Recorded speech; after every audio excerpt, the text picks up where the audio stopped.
राम सीता राम राम राम राजा राम राम राम सीता राम राम राम राधे श्याम श्याम श्याम राधे श्याम श्याम श्याम राधे श्याम श्याम श्याम राधे श्याम श्याम श्याम सीता राम राम राम सीता राम राम राम सीता राम राम राम सीता राम राम राम सीता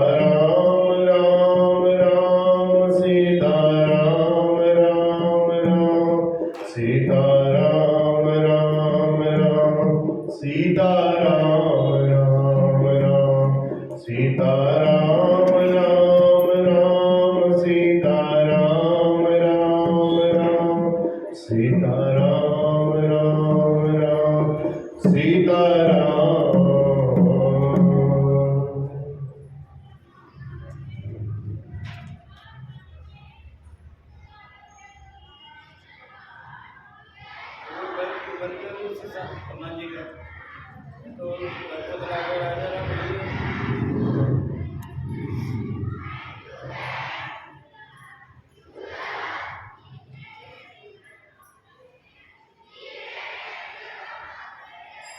नारद जी ने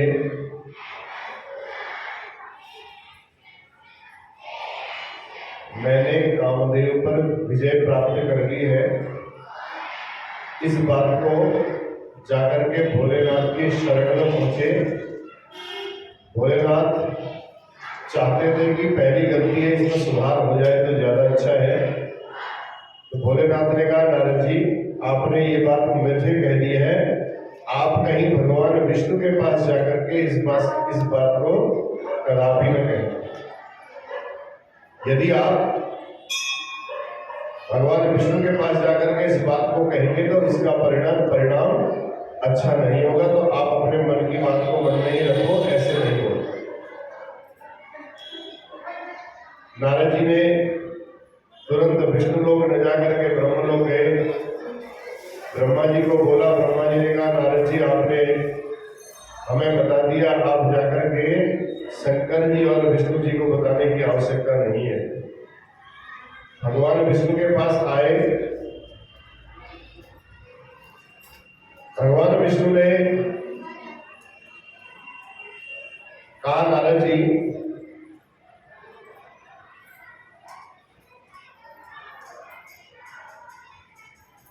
किस कारण से आज आपका यहाँ आगमन हुआ है, आपके आने का प्रयोजन क्या है।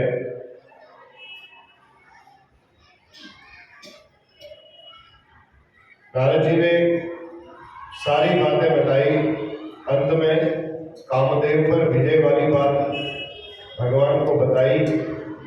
उर अंकर्यो गर्भ तरु भारी। नारद जी के अंदर वो कामदेव को जीतने का जो अंकुर था, जो पौधा था, वो थोड़ा सा बढ़ गया।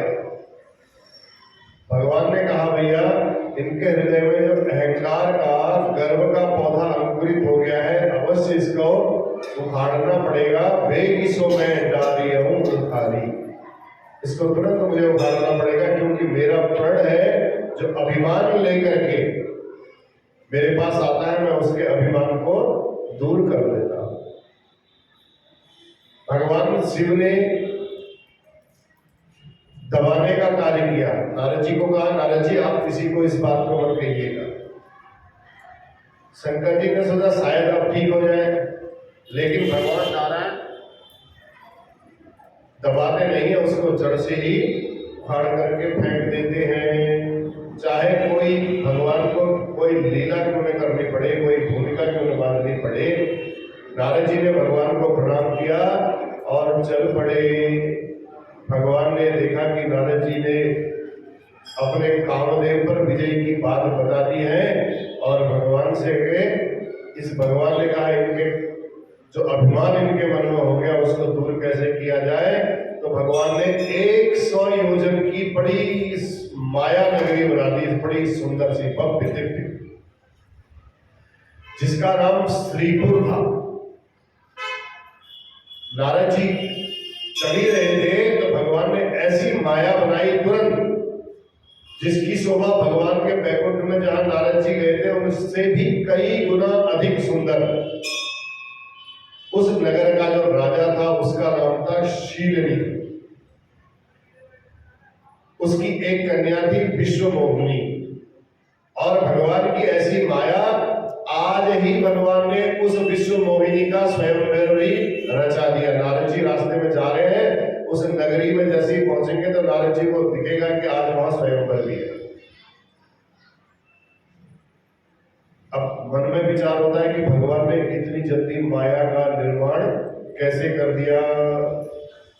जैसे हम 3 घंटे में पिक्चर देखते हैं, जन्म भी होता है, शादी भी होती है, उसके बच्चे भी होते हैं, बाद में मारा भी जाता है।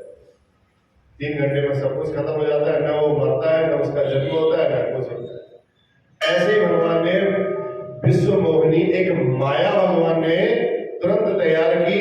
और उस नगरी को देखते ही नारद जी ने जब उस नगर को देखा तो इतना सुंदर नगर नारद जी को देखकर लगा कि ओहो, आज तक मैं इस नगर में क्यों नहीं गया हूँ।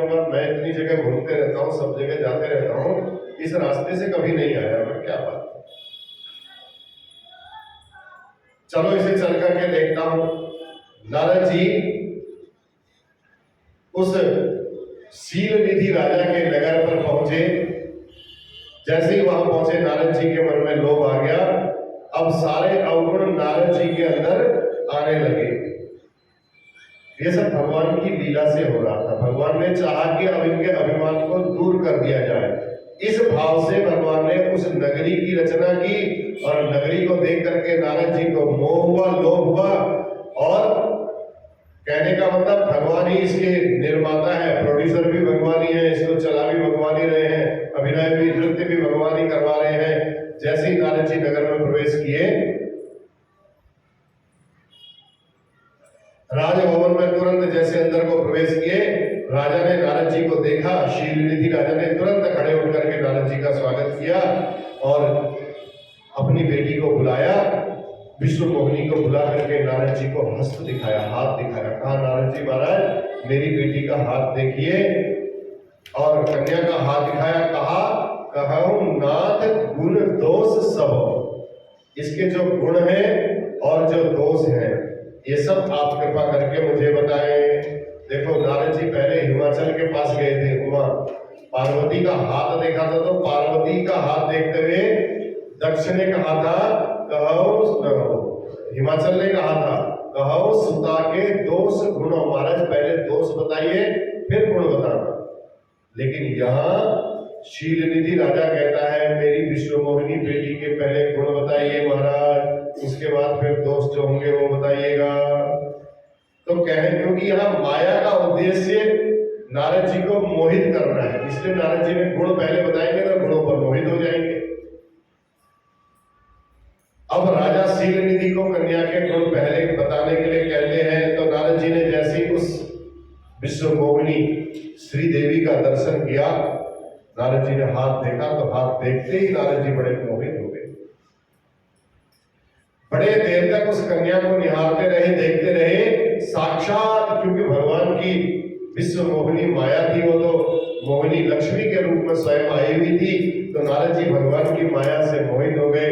बड़ी देर तक जब उस विश्वमोहिनी को देखा तो शीलनिधि राजा से कहा, महाराज हाथ की रेखा देखिए आप। शीलनिधि कहता है, नारद जी को बताइए महाराज, मेरी बालिका का हाथ देखकर बताइए इसको कैसा पति मिलेगा। नारद जी ने कहा, ध्यान पूर्वक सुनो राजन, इस बिटिया के जो लक्षण है वो लक्षण मैं आपको बताता हूं। जो एहमी पर अमर सोई होई, समर भूमि तेहि जीत न कोई।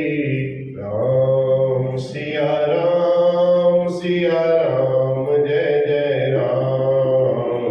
राम सिया राम, सिया राम, जय जय राम। सेवहि सकल चराचरता,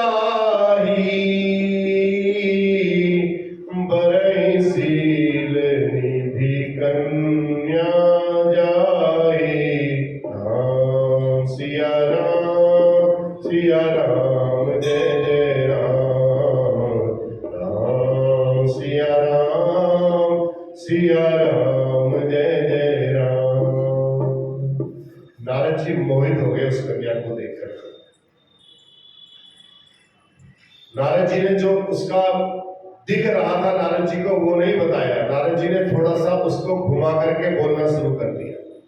नारद जी कहते हैं महाराज शीलनिधि को कहते हैं जो आपकी इस कन्या के साथ विवाह करेगा वो अमर हो जाएगा, और जो इससे विवाह करेगा उसे युद्ध में भी कोई हरा नहीं सकता, वो अजय हो जाएगा। लेकिन तुलसीदास जी ने ऐसा अर्थ नहीं किया। तुलसीदास जी कहते हैं जो यही बरई अमर सोई होई। सच नहीं बोला नारद जी ने, क्योंकि जो नारद जी को हाथ में दिख रहा था उसके आधार पर नारद जी ने हाथ की रेखा में लिखा था कि जो अमर होगा वही इस कन्या का विवाह करेगा। लेकिन नारद जी ने क्या बोला?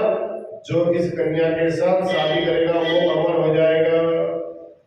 दूसरा बोला वो इसके साथ विवाह करेगा जो अजय होगा, जिसको कोई पराजित नहीं कर सकता है। लेकिन नारद जी ने कहा जो इस कन्या के साथ विवाह करेगा वो उसे कोई हरा नहीं सकता है। नारद जी ने कहा अगर सही बताएंगे तो मेरा नंबर कट जाएगा। लक्षण सब विचारी पुर राखे, कछुक बनाई भूप सन भासे। नारद जी ने राजा से सब झूठ कह दिया और तुरंत वहां से चल पड़े। सोचने लगे कैसे करूं, क्या करूं, आज ही इसी का, आज भैया इसका विवाह होना है, ये तो अपने वर को यहाँ पर वर्ण करेगी, इसका स्वयंवर होगा, तो कैसे करूं, क्या करूं, इस राजकुमारी से किसी प्रकार मेरा विवाह हो जाए। नारद जी के मन में ये बात आने लगी और शंकर जी को जाकर के कहते हैं मैंने कामदेव को जीत लिया है। और उस विश्व मोहिनी नगरी को देख करके उनके मन में विवाह करने का विचार जागृत हो गया। कुछ समझ में नहीं आया नारद जी का, इतनी सुंदर इस कन्या को छोड़ करके मैं जाऊं तो जाऊं कैसे? अगर मैं यहाँ से वैकुंठ जाता हूँ, वैकुंठ जाने में कहीं देर लग गई और मेरे वहां से यहाँ आने तक इस कन्या का विवाह हो गया तो फिर मेरे किस काम का ये बताया हुआ, इतना मैंने झूठ मूठ जो ये बताया, ये सब बताया हुआ बेकार हो जाएगा। कहने का भाव है जो सच्चे संत होते हैं उनका पतन अगर हो भी गया, पहले तो होता नहीं है, अगर पतन हो गया तो भगवान किसी न किसी कारण से आकर के वहां पर उनकी रक्षा कर लेते हैं। और जो मायावी संत होते हैं, दिखावा करते हैं हम बहुत बड़े संत हैं, उनका जब पतन होता है तो भगवान कहते हैं ले भैया धक्का मारने के लिए थोड़ी हवा और चला देते हैं, उसी के मन के अनुरूप दो चार बातें और कर देते हैं। ले जब तू ऐसा तेरा पतन होगा, जब तू गिरेगा तो तेरी रीढ़ की हड्डी भी टूट जाएगी, फिर तू खड़ा भी नहीं हो सकता।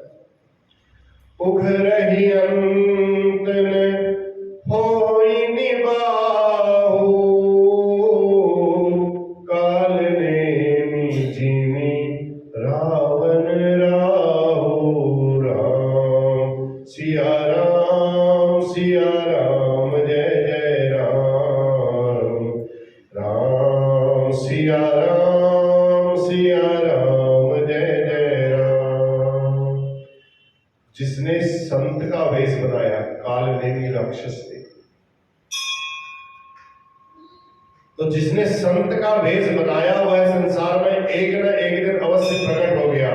लेकिन जिसके भीतर संत का स्वभाव होता है उसका भगवान की माया भी कुछ बिगाड़ नहीं पाती और भगवान स्वयं चल करके उसकी रक्षा करते हैं। जो सच्चे संत होते हैं संसार से कोई आशा उनको नहीं रहती, और कोई आशा नहीं करते हैं संसार से, क्योंकि वो सोचते हैं आशा एक राम जी से दूजी आशा छोड़।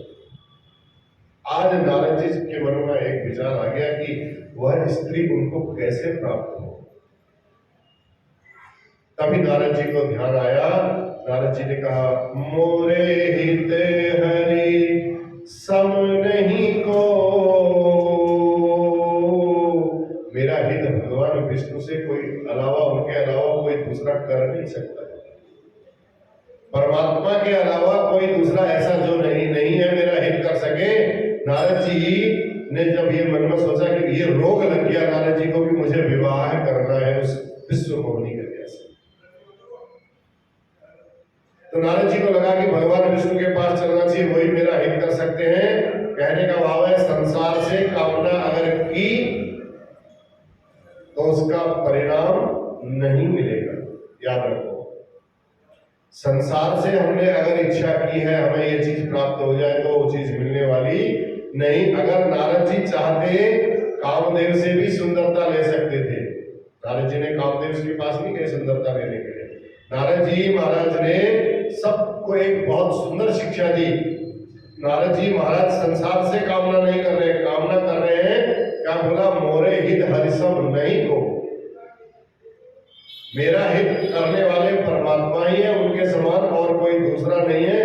ऐसी भावना जो भगवान ने देखी। देखो चाहे कुछ भी है, ये मोह में पड़ गए लेकिन फिर भी इनके अंदर एक ज्ञान का अंकुर जागृत है। ये सोचते हैं कि परमात्मा ही मेरा भला कर सकते हैं। तो धन्य हो नारद जी, तुम्हें रोग है लेकिन रोग का इलाज भी तुम्हें पता है, तुम जानते हो कि उसका इलाज कैसे किया जाए। यहां नारद जी सोच रहे हैं जब तक मैं भगवान के पास जाऊंगा तब तक बहुत विलंब हो जाएगा।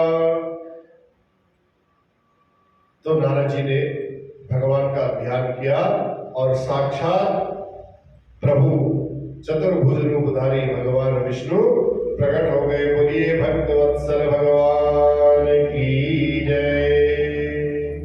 नारद जी के पास साक्षात नारायण प्रकट हो गए। नारद जी ने भगवान से कहा प्रभु, कुछ बात नहीं की, प्रणाम किया और सीधे बोला प्रभु मुझे आप अपना स्वरूप दे दीजिए, अन्य किसी प्रकार से वह मुझे नहीं मिलेगी। नारद जी को देखिए मुझे ऐसा सुनकर के भगवान विष्णु कहते हैं नारद जी आपने कोई प्रसंग नहीं बताया, कोई बात नहीं बताई और आपने सीधे बोल दिया अपना रूप मुझे दे दो। तो पूरी बात तो बताओ, किस बात के लिए मेरा रूप चाहते हो। नारद जी ने कहा बाद में बताएंगे महाराज, अपना रूप मुझे दे दीजिए, विवाह करना है। ओ भगवान समझिए, भगवान ने कहा कि भैया नारद बाबा अब विवाह में, अब आज तक तो हमने देखा शादी में चलो गाड़ी किसी दूसरे की ले जाते हैं, कहीं कपड़े की व्यवस्था होती है तो कपड़ा भी ले जाते हैं, पगड़ी भी किराए पर ले लेते हैं। आज तो स्वरूप ही किराए पर ले जा रहे हैं भगवान का। ये पहली बार भगवान कह रहे हमने देखा भैया। इसलिए भगवान ने कहा जाओ मेरे रूप के आधार पर तुम विवाह करोगे तो समर्पण तो मेरे प्रति ही माना जाएगा, अगर मेरा ही रूप लेकर के जाओगे। इसलिए भगवान कहते हैं जाओ वह करूंगा जिससे तुम्हारा परम हित होगा। परम हित के नाम पर नारद जी को सुंदर बनाने के लिए नारद जी गए थे, भगवान ने सुंदर की जगह बंदर बना दिया। बोलिए भक्तवत्सल भगवान की जय। भगवान ने कहा कि नारद जी अब तुम्हारी बीमारी जो है बड़ी गंभीर है,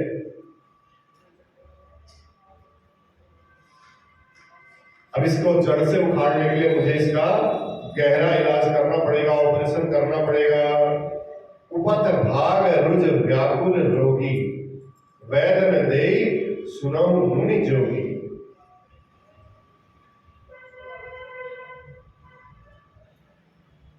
जब बहुत ज्यादा गंभीर बीमारी हो जाती है तो भगवान तो कुपथ भी वैद्य के पास जाओ, डॉक्टर के पास जाओ, आपका मन कुछ खाने के लिए होता है लेकिन डॉक्टर कहता नहीं पानी भी नहीं पीना है, आपने आपको ग्लूकोज चढ़ा रखा है, आपकी इच्छा होती है मुंह सूख रहा है पानी पीना है। आपका इलाज करना है तो आपको बहुत सख्त तरीके से वहां पर रखा जाता है। तो यहाँ पर भगवान का रूप मांगना क्या कुपथ है, ये प्रश्न उठता है। नारद जी ने तो भगवान से उनका रूप ही मांगा था। भक्त लोग कहते हैं आपन रूप देहु प्रभु मोही, और भगवान कह रहे हैं कुपथ मांग रूप व्याकुल रोगी। तुमने मेरा रूप मांग करके ऐसी तुमने गंभीर बीमारी लगाई है, उसका मैं इस रूप से इलाज करूंगा। तो क्या भगवान का रूप मांगना कोई कुपथ है? बड़ा गंभीर प्रश्न है। इसलिए भगवान का रूप मांगना कुपथ नहीं है, किंतु भगवान के रूप को मांगने का उद्देश्य क्या है हमारा? किसी की भलाई करना है या निजी स्वार्थ को सिद्ध करना? भगवान का रूप मुक्ति के लिए होता है, हमेशा याद रखिए। और जीव को सारूप्य मुक्ति उसी समय मिलती है जब उसे भगवान का स्वरूप प्राप्त होता है। किंतु नारद जी ने भगवान का रूप विवाह बंधन के लिए मांगा, इसलिए भगवान ने नारद जी से कहा, बाबा ये तो कुपथ्य हो गया है, अब तुम्हें बचने वाला नहीं है, इससे तुम्हारा इलाज होगा।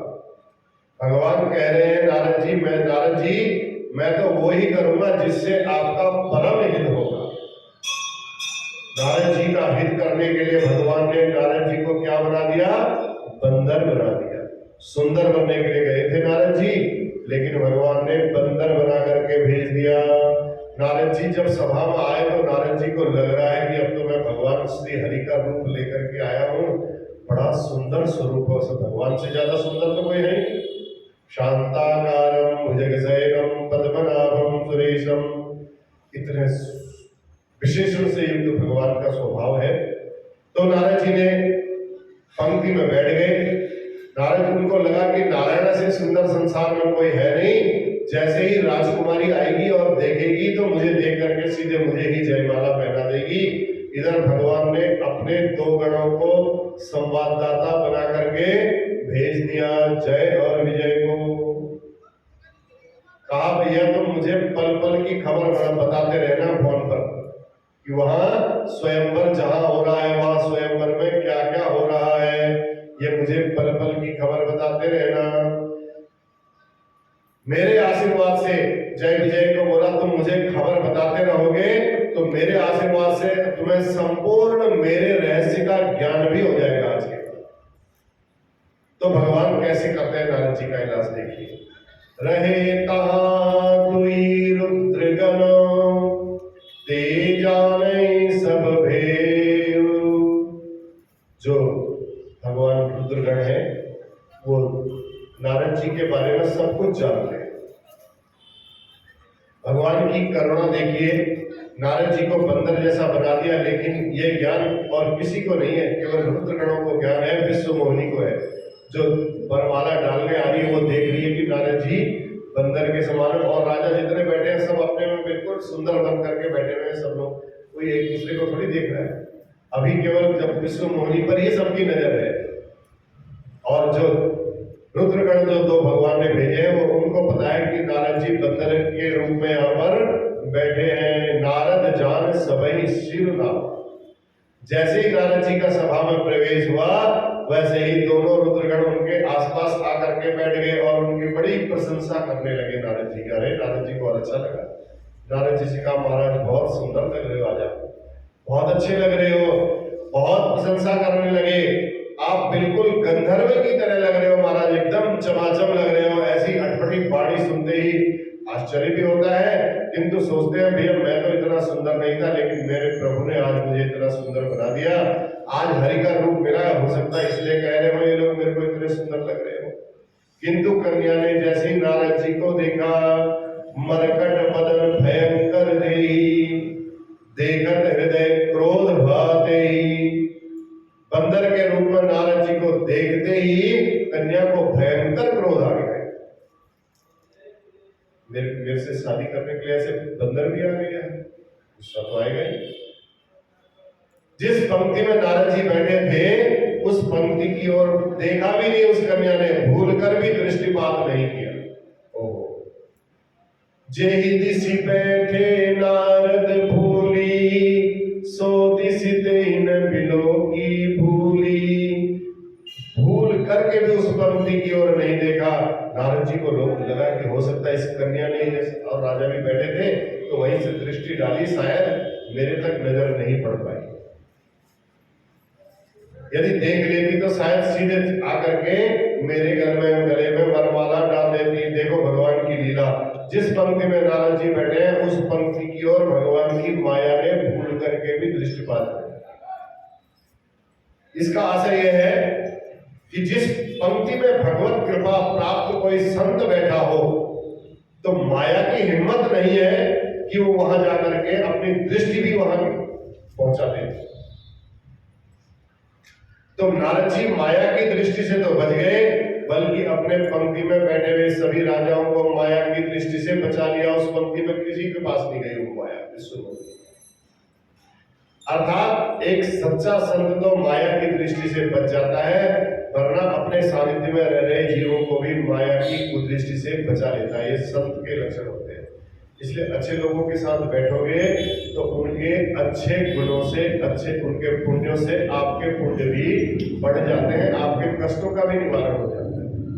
इसलिए सत्संग, संतों का संग, ये सब करने के लिए शास्त्रों में बताया गया है। तो इतने में भगवान आए, विष्णु भगवान आए राजा का वेश बना करके और वहां प्रकट हो गए। राज एक दूसरी पंक्ति में बैठ गए। जैसे ही राजा का वेश बना करके विष्णु भगवान आए, जो विष्णु मोहिनी थी वो तो लक्ष्मी थी। अब लक्ष्मी तो नारायण के अलावा किसी और का वर्ण करती ही नहीं है संसार। राजकुमारी ने हर्षित होकर के वो जो भगवान विष्णु राजा बन करके आए थे उनके गले में जयमाला डाल दी। बोलिए लक्ष्मी नारायण भगवान की जय। जैसी लक्ष्मी निवास भगवान लक्ष्मी जी को लेकर के तुरंत लक्ष्मी जी को भगवान ने उठाया और वहां से अंतर ध्यान हो गए।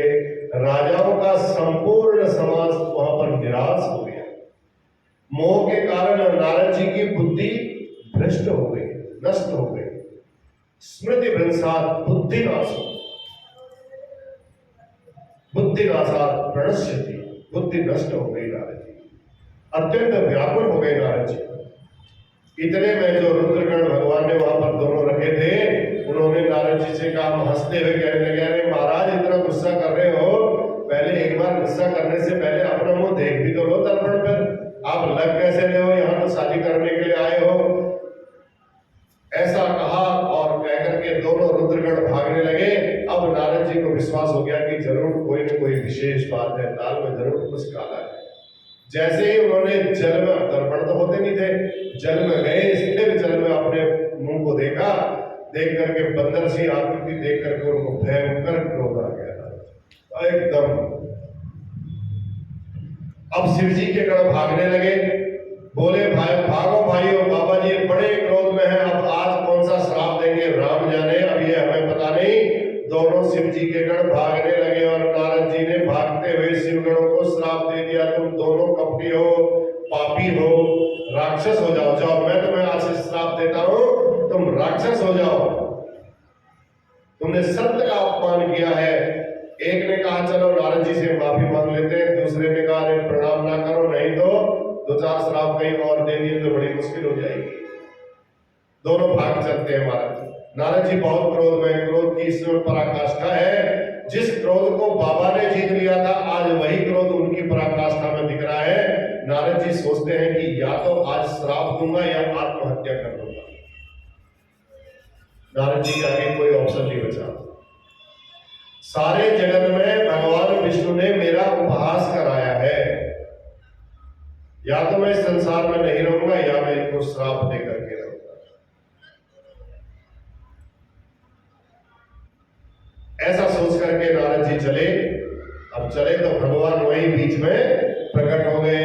आनंद की बात देखिए, राजकुमारी साक्षात भगवान की माया ही तो थी, प्रकट की थी। नारद जी को श्राप देने की जल्दी थी तो यह समझ में आता, परंतु भगवान को कौन कौन से श्राप की जरूरत थी, इसलिए जो भगवान बीच में तुरंत प्रकट हो गए। और कम से कम बैकुंठ में रहते तो शायद बैकुंठ जाते जाते नारद जी का क्रोध शांत हो जाता। भगवान बीच में ही क्यों प्रकट हो गए? नारद जी ने बैकुंठ जाने का चुनाव किया था। अब जिस रास्ते से नारद जी बैकुंठ जा रहे थे वह बैकुंठ को जाता नहीं है, इसलिए नारद जी के क्रोध के रास्ते पर जा रहे हैं। क्रोध कहां ले जाता है? काम क्रोध मद लोभ सब नाथ नरक के पंथ। इतने क्रोध में थे नारद जी तो नरक की ओर जा रहे थे, इसलिए भगवान ने कहा नरक को न पड़ जाए मेरा भगत में। इसलिए भगवान तुरंत बीच में ही प्रकट हो गए। रास्ता भटक गए।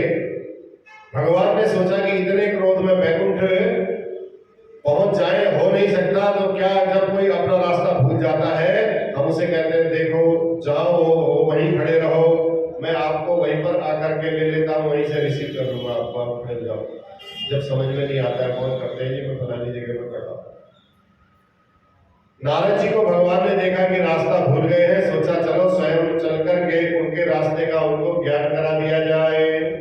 इसलिए भगवान बीच रास्ते में आकर के प्रकट हो गए। अब नारद जी के क्रोध की कोई सीमा नहीं रही, श्राप दे दिया नारद जी ने तुरंत। आज नारद जी ने एक साथ भगवान को 3 श्राप दिए। पहला, बंच्यु मोहि जवनी धरि देहा, सोई तनु धरम श्राप मम एहा। जो तुमने मानव शरीर धारण करके मुझे ठगा है, बंच्यु मोहि जवनी धरि देहा, जवनी माने मानव शरीर, आपको भी वही मानव शरीर नंबर 1 धारण करना पड़ेगा। दूसरा, कपियाकृति तुम कीन हमारी, करिहहि कीस सहाय तुम्हारी। तुमने मेरी कपि की आकृति बनाई है, बंदर की आकृति बनाई है, मुझे बंदर का रूप दिया है, यही बंदर तुम्हारी सहायता करेंगे। तीसरा बोला, मम अपकार कीन तुम भारी, नारी बिरह तुम हो दुखारी। राम सिया राम जय जय राम, राम सिया राम जय जय राम। तुमने मुझे नारी के विरह में दुखी किया है, तीसरा श्राप दिया भगवान को नारद जी ने। वैसे ही तुम भी नारी के विरह में दुखी होकर के वन वन भटकोगे। भगवान ने कहा धन्य है, चलो कम से कम ये श्राप तो नहीं दिया कि जैसे तुमने मेरा विवाह होने नहीं दिया वैसे तुम्हारा विवाह भी नहीं होने दूंगा, ऐसा तो नहीं हो रहा तुमसे। 3 श्राप दे दिए भगवान। पहला, जो मानव शरीर धारण करके आपने मुझे ठगा है, अब आपको वही मानव शरीर धारण करना पड़ेगा। दूसरा दिया, आपने कपि का मुंह मुझे दिया था, बंदर का मुंह मुझे दिया था, अब वही बंदरों की तुम्हें सहायता लेनी पड़ेगी, तब तुम्हारे कार्य सफल होंगे। तीसरा बोला, नारी के विरह में मुझे आपने तड़पाया। आपको भी जब आप मानव शरीर धारण करेंगे तो नारी के विरह में आपको भी तड़पना पड़ेगा। चलो,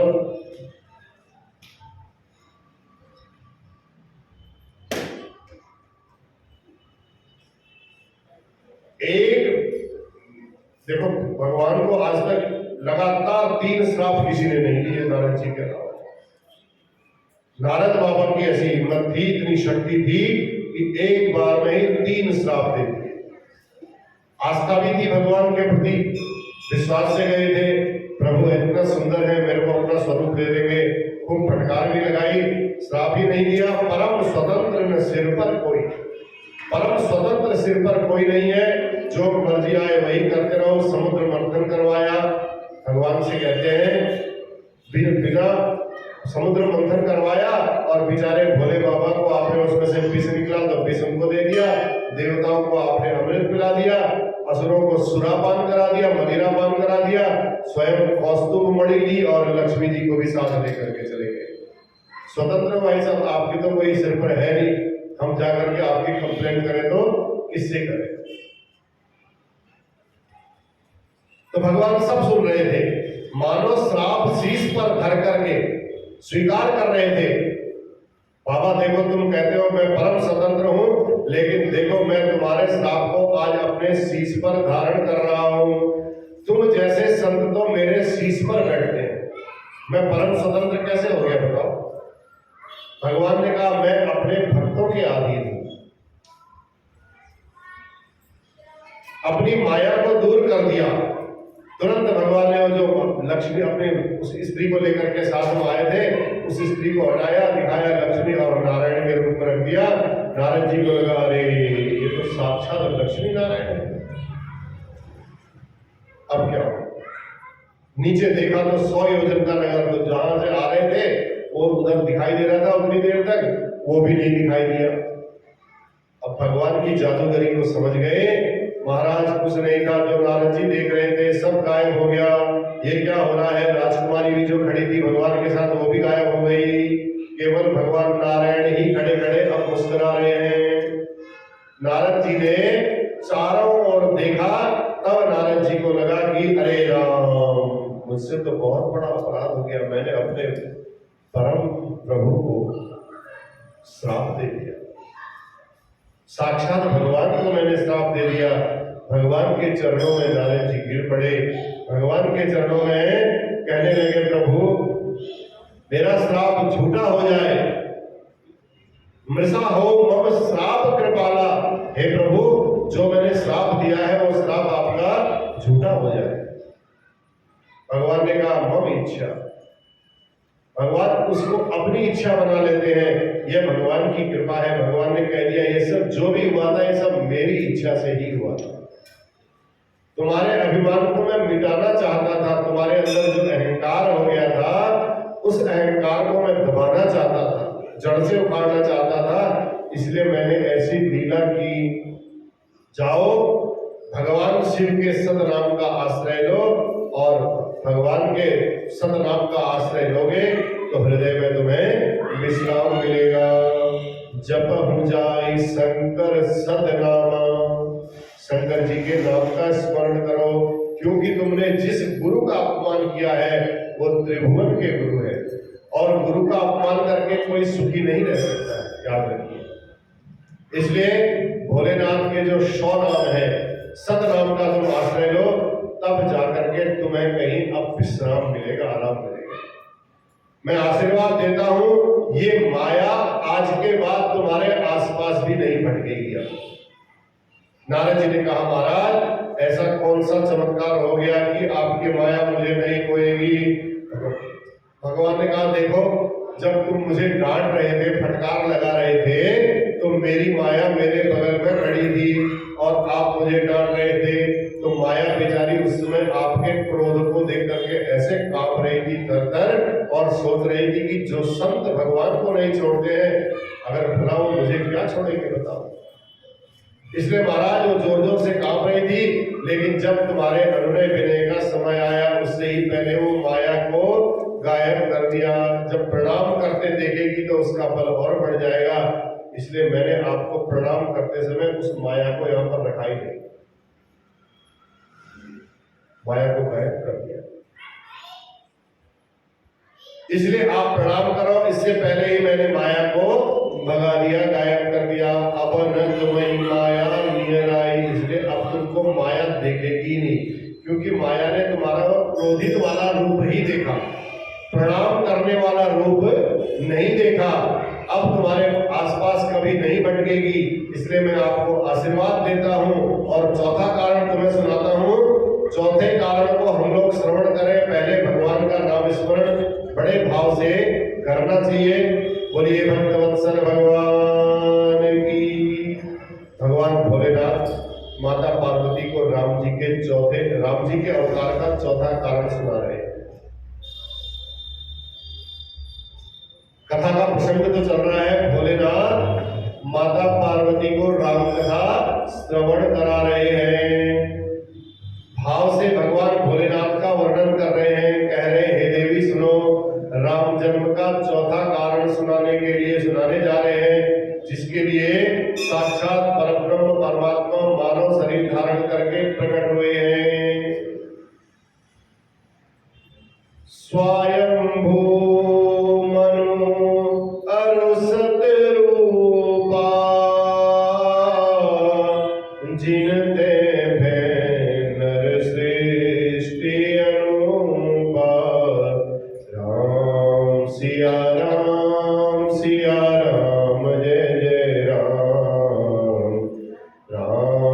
सिया राम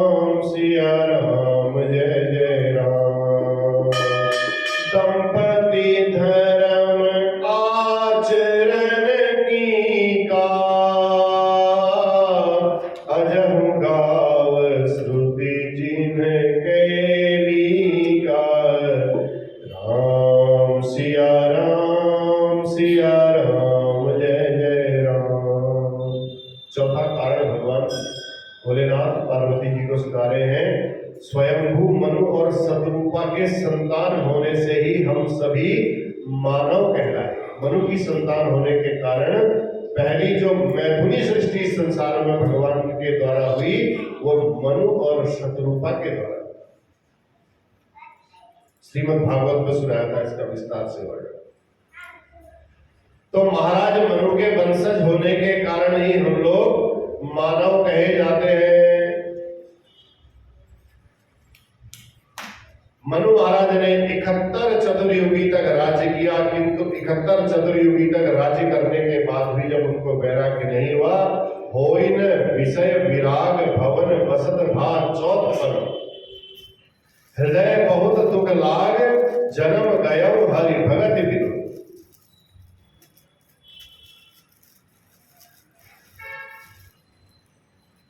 विषयोदेश, वैराग्य किससे नहीं हो रहा है? विषयोदेश, विषय कहते हैं देश को। मनु महाराज को इस भारत भूमि से वैराग नहीं हो रहा है। 71 चतुर्युगी राज, 4 युग सतयुग त्रेता द्वापर कलयुग 71 बार घूम लिए हैं, तब तक भी मनु महाराज का ही राज्य चल रहा है। फिर बरबस राज्य बच्चों को सौंप दिया। तपस्या करने के लिए मनु महाराज जंगल में चले गए और गोमती नदी में स्नान किया। स्नान करने के बाद साधु संतों के आश्रम में गए। 12 अक्षर ओम नमो भगवते वासुदेवाय और इस मंत्र का जप करने लगे। 12 अक्षर मंत्र पुनि जपहि सहित अनुराग, वासुदेव पद पंकरुह दंपति मन अधिकार। दोनों दंपति 12 अक्षर मंत्र का जप करने लगे। ओम नमो भगवते वासुदेवाय, ओम नमो भगवते वासुदेवाय। तो वासुदेव किसे कहते हैं? वसुदेव के पुत्र भगवान श्री कृष्ण को ही वासुदेव कहते हैं। लेकिन वासुदेव का अर्थ मानस में, रामचरित मानस में विराट है। वासे वासे तिष्ठति स वासुदेव, जिसका वासे वासे माने कण कण में जिसका निवास हो वह वासुदेव है। संसार के एक एक कण में जो प्रकट है वही वासुदेव है। ऐसे भगवान राम भी वासुदेव हैं और कृष्ण भी वासुदेव हैं। मनु महाराज ने 23,000 वर्ष तक ओम नमो भगवते वासुदेवाय इस मंत्र का जाप किया, तपस्या की। विधि हरिहर तप देखी अपारा, मनु समीप आए बहुबारा। राम सिया राम, सिया राम जय जय राम। राम सिया राम, सिया राम जय जय राम। इतनी कठोर तपस्या की 23,000 वर्ष तक मनु महाराज ने कि हरिहर और ब्रह्मा कई बार उनके पास आए और उनसे कहा महाराज कोई वरदान मांग लो। लेकिन मनु महाराज ने किसी से कोई भी वरदान नहीं मांगा। 23,000 वर्ष तक की जब कठोर तपस्या कर ली, मनु महाराज की कोई साधना नहीं दिखी, तो स्वयं भगवान श्री राम ने आकाशवाणी की, मांगो मांगो बरो भैनभ पानी। आकाशवाणी हुई, वरदान मांगो मनु महाराज, हम आपसे प्रसन्न हैं, आप वरदान मांगिए। जैसे ही मनु महाराज के कान तक भगवान की आवाज पहुंची, वैसे ही चमत्कार हो गया। हृष्ट पुष्ट तन भय सुहाए, मानव अवै भवन दे आए। ऐसा लग रहा है जैसे अभी अभी घर से आए हो। यह चमत्कार भगवान की वाणी में है। मनु महाराज ने कहा प्रभु मैं तो आपका दर्शन करना चाहता हूँ। अगर वरदान ही मांगना होता तो ब्रह्मादि देवता चले आए और उन्हीं से मांग लेता। मुझे वरदान नहीं मांगना है, मुझे तो साक्षात आपका दर्शन करना है। भगवान ने कहा मनु महाराज मेरी साधना आप निर्गुण निराकार के रूप में कर रहे हो और चाहते हो कि मैं सगुण साकार के रूप में आपके सामने प्रकट हूं, तो ऐसा कैसे संभव हो सकता है? आप आराधना तो कर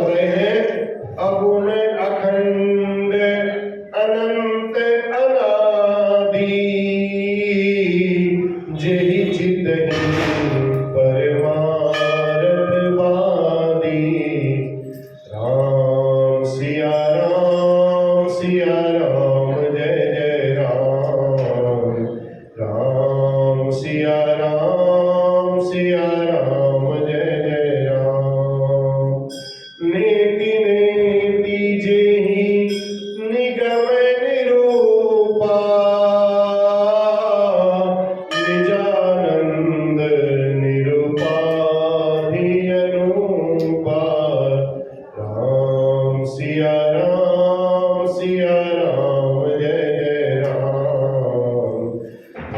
राम सिया राम जय जय राम। आप निर्गुण निराकार जान करके मेरी आराधना कर रहे हो और चाह रहे हो कि मैं सगुण साकार के रूप में बन करके आऊं। भला आप ही बता दो मैं कौन सा आकार लेकर के आपके सामने में आऊं। तब मनु महाराज ने विचार किया और विचार करने के बाद सोचा भगवान हे प्रभु जो सगुण साकार रूप है वह भगवान शिव ही जानते हैं। जान महेश राम प्रभुताई। इसलिए मनु महाराज ने कह दिया हे प्रभु जो स्वरूप शिव मन माही, जो भोलेनाथ के हृदय में स्वरूप बसता है आप वही स्वरूप लेकर के मेरे सामने में आए। मैं उसी रूप में आपका दर्शन करना चाहता हूँ। जेहि कारण मुनि जतन कराही, जो भुसुंडी मन मानस हंसा, सगुण अगुण जेहि निगम प्रशंसा। राम सिया राम जय जय राम। राम सिया राम जय जय राम। मैं आपका वही रूप देखना चाहता हूँ। भगवान प्रसन्न हो गए और अब भगवान प्रकट हो रहे हैं। मानस के चारों वक्ता सावधान हो गए। भगवान का जब प्रागट्य होने जा रहा है, भगत बचन प्रभु कृपा निधाना, विश्ववास प्रगटे भगवाना। चारों वक्ता जो है वो बोल पड़े। महाराज एक स्वर में कौन प्रकट हो रहा है? भक्त वचन काकभुसुंडी भक्ति के घाट पर बैठे हुए हैं। काकभुसुंडी जी से पूछा गया कौन प्रकट हो रहा है? काकभुसुंडी जी कहते हैं भैया मैं तो भक्ति के घाट पर बैठा हूँ, मेरे हिसाब से तो भक्तवत्सल भगवान प्रकट हो रहे हैं। भोलेनाथ से पूछा गया प्रभु सरकार कौन प्रकट हो रहे हैं? भोले बाबा कहते हैं भैया मैं तो ज्ञान घाट पर बैठा हूँ, मेरी समझ से विश्ववास प्रकटे भगवान प्रकट हो रहे हैं। संसार के एक एक कण में इनका निवास है, इसलिए विश्ववास प्रभु प्रकट हो रहे हैं। याज्ञवल्क्य जी महाराज से पूछा गया कि प्रभु कौन प्रकट हो रहे हैं? याज्ञवल्क्य जी ने कहा भैया हम तो कर्म के घाट पर बैठे हैं, मुझे लगता है साक्षात भगवान ही प्रकट हो रहे हैं। गोस्वामी जी ने कहा भैया ज्ञानियों के लिए विश्ववास हो सकते हैं, भक्तों के लिए भक्तवत्सल हो सकते हैं, लेकिन मैं तो दैन्य घाट का वक्ता हूँ, मेरे लिए तो कृपा निधान प्रकट हो रहे हैं। भगत वचन प्रभु कृपा निधाना। जो कृपा करते हैं तो कृपा करके भगवान दर्शन देने के लिए प्रकट हो जाते हैं। और चारों वक्ताओं ने अपनी अपनी दृष्टिकोण से निरूपण किया है तो भगवान प्रकट हो रहे हैं। नील सरोरुह नील मणि, नील नीर धर श्याम, लाजहि तन शोभा निरखी, कोटि कोटि सतकाम। भगवान कैसे हैं? नील कमल के समान कोमल है। नील सरोरुह नीलमणि, नीलमणि के समान कठोर है और नीले नीले बादलों के समान कृपा बरसात करने वाले हैं। जैसे बादल रात में बरस के चले जाते हैं, हम सबको पता नहीं चलता और सुबह जब हम देखते हैं तो पानी भरा रहता है, पता नहीं चलता। जब बरसात करने आते हैं तो वर्षा में उनका जल ही जल दिखता है।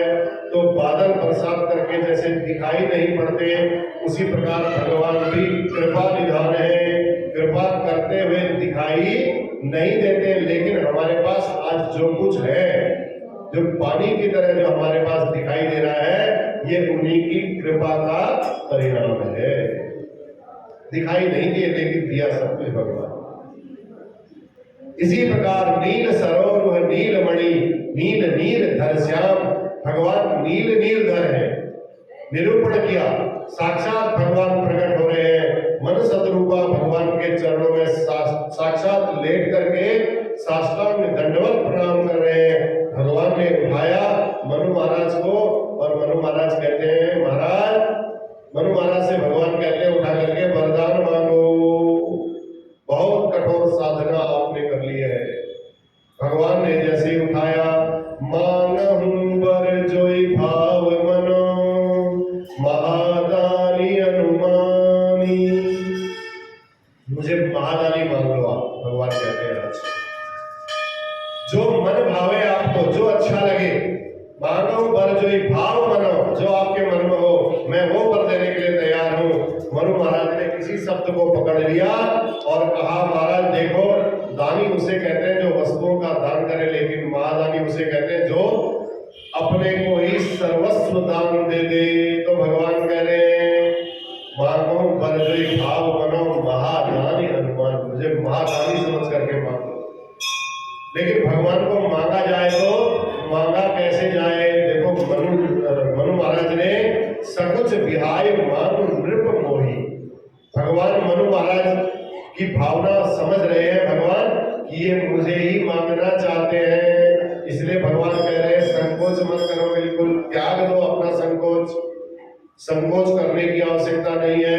लेकिन कैसे मांगे, किसकी सामर्थ्य होगी भैया? साक्षात परब्रह्म से कहे कि तुम मेरा बेटा बन करके घर आ जाओ। कहते कहते संकोच हो रहा था, अंत में क्या कह दिया?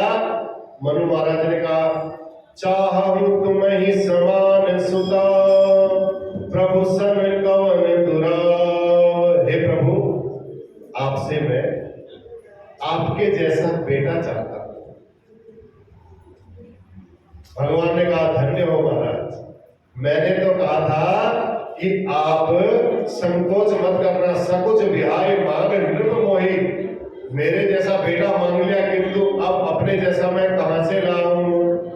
लेकिन तुमने कहा है अपने जैसा ही, अपने जैसा भरत को लेकर आऊंगा, और मेरे और भरत में कोई भी अंतर नहीं निकल पाएगा, मेरे जैसा कोई नहीं है, इसलिए मैं स्वयं तुम्हारा बेटा बन करके आऊंगा और आपको आशीर्वाद देता हूं। बोलिए भक्तवत्सल भगवान की, नृप तव तनय होम में आई। हे राजन, मनु महाराज को कहते हैं भगवान मैं तुम्हारा बेटा बन करके आऊंगा। भगवान ने अपनी पत्नी शत्रुपा जी की ओर देखा, माता जी आपको भी कुछ मांगना है? भगवान ने मनु जी की पत्नी को, शत्रुपा जी को देखा, कहा आपको भी कुछ मांगना है? शत्रुपा जी ने कहा महाराज मेरे स्वामी जी ने, बड़े ज्ञानी हैं ये तो, चतुर स्वामी जी ने जो वरदान मांगे वही मुझे बहुत प्रिय लग रहा है। जो वरनाथ चतुर नृप मांगा, सोई कृपाल मोहि अति प्रिय लागा। मुझे वो बहुत प्रिय लग रहा है जो मेरे चतुर पति देव ने मांग लिया है। इसलिए राजा का उत्तरदायित्व है कि जिस सुख का भोग किया हो उसकी प्रजा भी उस सुख का भोग करे। मैंने तो इनके सौंदर्य दर्शन का आनंद ले लिया है, लेकिन जब यह बेटा बनकर आएंगे तो पूरी प्रजा इनके दर्शन का आनंद लेगी। इसलिए बड़े चतुर है राजन। शत्रुपा जी कह रही हैं मुझे बस एक यही प्रिय वरदान और दे दीजिए कि मुझे ये याद रहे, भान रहे कि आप भगवान हैं, आप बालक बन करके आए हैं। मैं आपकी बाल लीलाओं में कहीं इतना खो न जाऊं, कहीं आपको ही भूल जाऊं। आप परब्रह्म परमात्मा हैं, इसलिए मुझे वो विवेक बनाए रखना, वो विवेक दिए रखना। जीवन भर मुझे ज्ञान रहे कि आप पुत्र के रूप में नहीं, साक्षात परमात्मा ही मेरे घर में आए हो। भगवान ने कहा एवमस्तु मातु विवेक अलौकिक तोरे, कबहु न मिटहि अनुग्रह मोरे।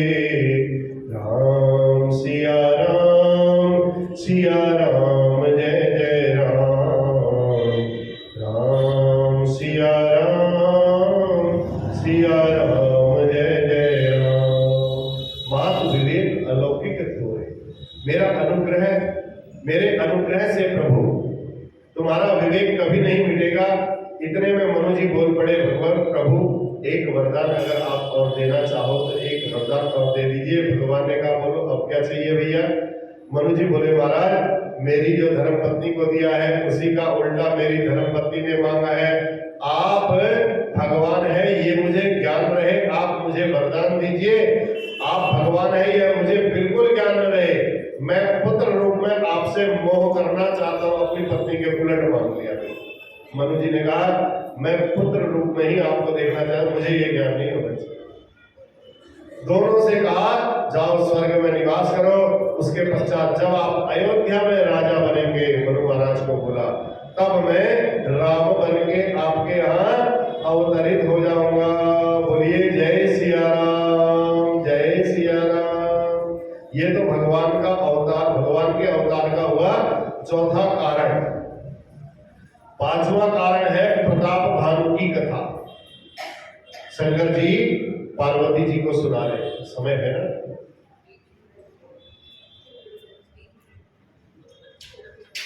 तो राजा प्रताप भानु की जो कथा है वो कल आपको श्रवण कराएंगे बड़े आनंद से। सीताराम राम राम राजा राम राम राम, सीताराम राम राम राजा राम राम राम, सीताराम राम राम राजा राम राम राम, सीताराम राम राम राजा राम राम राम, सीताराम राम राम सीता राम राम राम राजा राम राम राम, सीताराम राम राम, राधे श्याम श्याम श्याम, राधे श्याम श्याम श्याम, राधे श्याम श्याम श्याम, राधे श्याम श्याम श्याम, सीताराम राम राम, सीताराम राम राम, सीताराम राम राम, सीताराम राम राम। बोलिए राजा रामचंद्र महाराज की जय। जय जय सीताराम।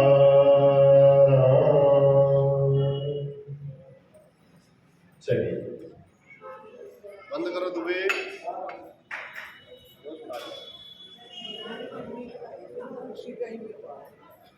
कोई गल नहीं, जब चढ़ गई तो फिर काटा की है, ऐसा क्यों सोच।